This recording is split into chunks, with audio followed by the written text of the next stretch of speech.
OKFM 101.7.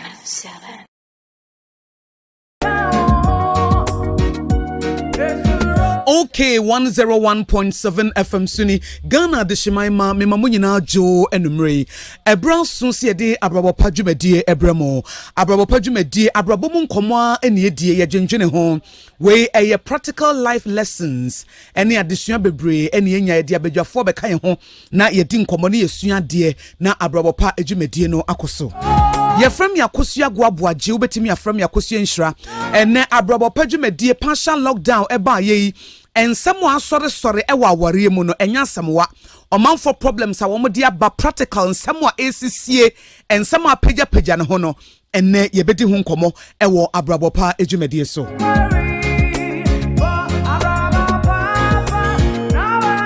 na wonim say Abrabopa dwumadie si ye chance say ya yesua de ansa ne ato so mame for story bi maw na yensua de bi mfim na beboa ye pa mame bi tena ase wo mamienu oba baako be ma baako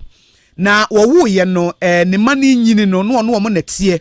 na mo nim se nkode ye wo mo no mo tie nchen po a wo mo benyini wo mo nyini a ombeko eti nkoda na de wotete wo mo a bedroom rebi no na wo mo akọ no makọ bo mo bra na ebra maame no ne nkoda na tie nkoda na nyini no maame no ekoto eye Pablo Picasso a wo ye artist ne painting bi na sabro koto sa painting na painting ne bo na wo fom efise na e wo fom no omo ohyen no koto sa painting no e no de ebesi fie na wo de besi fie na che na value koso nte kodurumre bi no na sa painting na ye Pablo Picasso painting no so wo kaso wo ton a obenya be $100 million na nya semonti eda wo mo nchen etide bia one ne ma na di nkoma wo se da achi bi se mi wu a me de sa painting me de be chemo entina ne ma no nso ani age na ne ma no be ma na ware oba na ware obi afa ne ba bi but omo maame ne omo mfre no omo nta mfre nti wa na maame na fre ba ko no obusa so omo ho tesei na omo se ye ho ye o se enti mo mfre me kakra na ofre omo bia de nkoda ne be kan se na maame sa painting na wo ho de Pablo Picasso painting no osinya wo ho wo mo mfre bia mfie mienu achi na be ma na fre maame na me frɛ wachia na Pablo Picasso painting no wo ho de na osinya wo ho enti ma me to sa no sa chesa me ma no Pablo Picasso painting na me wo no a se daachi bi mi wu a me se me ye wo la me de be ma wo mo no ayesum $100 million na enu ne hia wo mo chesa me mpom din de ehia wo mo enti ma me ni bu free enti ni bu fu ye na otam ne iPhone na wo fa Pablo Picasso painting no na odikosi ne dan achi ene odi kerosene egu so ene wo pa matches ene odi tumu ene wo video ene odi kire ne ma no o video ye ene o send ye se de ehiamo aye Pablo Picasso painting no ho midija tum machine se munim se daachi mi bewu na monya na mo de aye bibi ene ma mi shi painting a e was about $100 million enam ebufu nti na ebra wo shi ni wie ye no ena otene ba bia gya kakra na wonya no a nyame mfa sa ama ena ne baba ma ba ko firi mu ena ne baba no nso firi mu na se nkoda mienu a wo mo no wo ma firi mu afa ma me yakon no nko a wanyini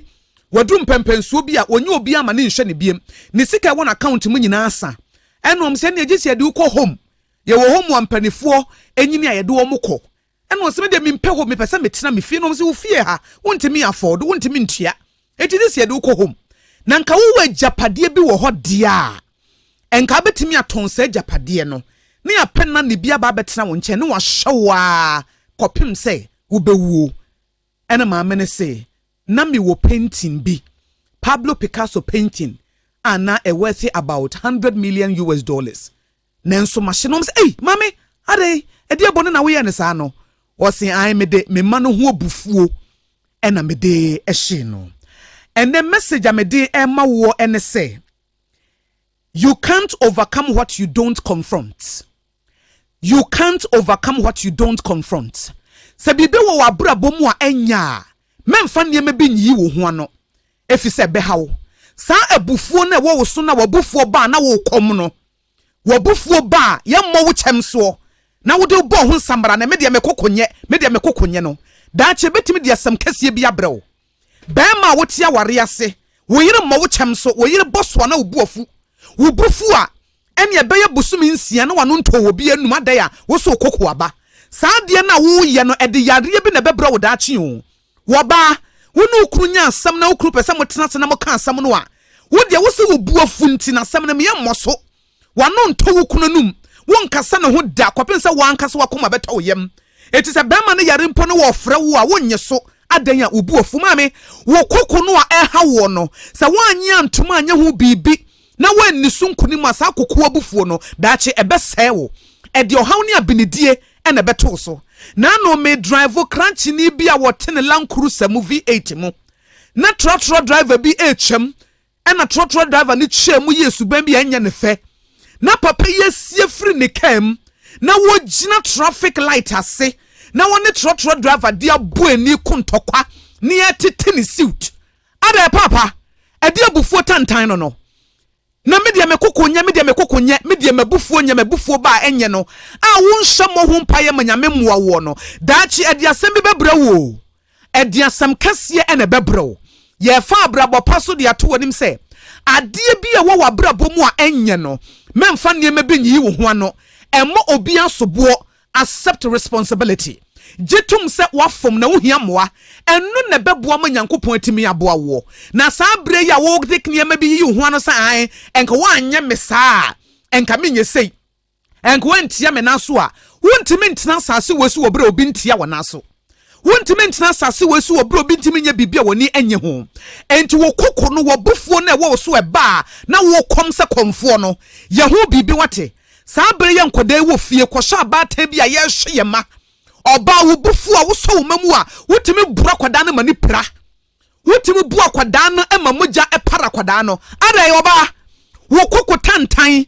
na ewo wo so na sese wo gitum se enye na abaye ho adwuma no wodi yiyi wo ho ano se me de sa na metia sa me kokko ba sa wo kokko ba no a wonka ho asem na daachu bebo bia so mo pawa won so de biem ya do batum wodi sa breko prisons sese akobusa enipa eda prisoner eye wo mo kokko ena de wo mo koto ho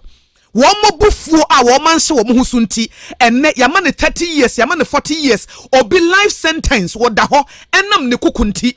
ebia no obi ba be wuni wo nanso wo bufuo ba na wo komunti no wo bekwa ko bobi wo bekwa ko ye bibi no obi amane na aba be sane wo ene me de tu wonim sesa wo kokko a enye wo bufuo na afe na wo ho popo che ade na apese wo ye na se wo anya wo ho ntow wotimi chimanso a me pa wo chaw wonyi ntum da gise time wa wankasa wo bubeto wo yem no saa de ne de yare ene bebre wo e de akoma yare e de pressure yare ene bebre wo enti ne se wo tie mi a na se wo wo kokoboni bi enya ense ebufuo tantan wo de hye wo ma wo betimi bu akwada no watam ayon no de atare na chiama na widie nyina ate adan ya wo so ne buafu me bana fa 1 cedi me suma ne so nkota de sika na yera enti de buafu am wo bu akwada ne nsam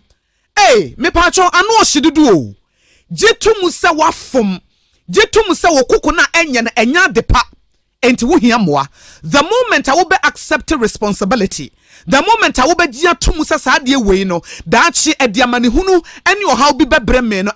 no na solution 50% na it gone na emom se wo make excuses now treating wonsa wo nkrofo so se we na ye sei me kunu ye sei me ire ye sei me ba ye sei nti na ma me ye sa wo bra wo nyintomu a amane ne aban amane bi ye de bebre wo no wo beka sa Akosua wo ye komshani efi se kokko a enya no se wo anya ho bibia e de ohaw ne abinidie ne bebra maami ne bufu ye onim se wo ye ne ma no ebufu nti pentina worth about $100 million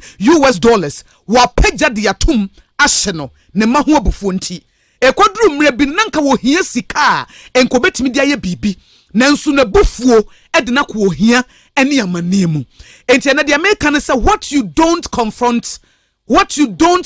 you cannot overcome. It is a wojitumwa Bible na wonyankopon asem de amaye na onyame asem no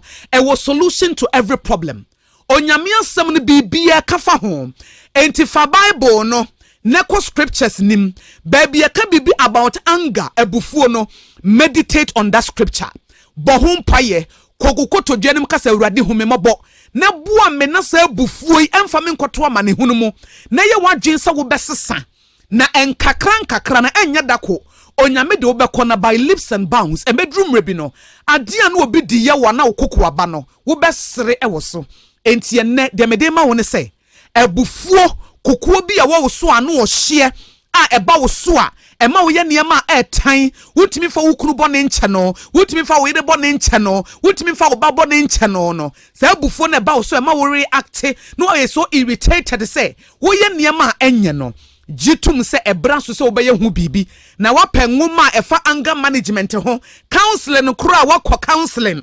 na wakɔ ne tufo ne aboaw ya wantwe se obeye hu adwuma akɔpem se saa de no obedi sunkunim efise bibi a wo wasetena mu bia no you are here to dominate onyame de tumi na ma so obetimi edi so memma ebufuo ni wo so efise you are bigger than anger wo so sen ebufuo wo so sen kokoa enye wo so sin saade no emma no aniw so fi se de owo mu no wo so sin ne owo wiase wo betimi edi so ebra wo gia tom se wo beto na ma obi a esefata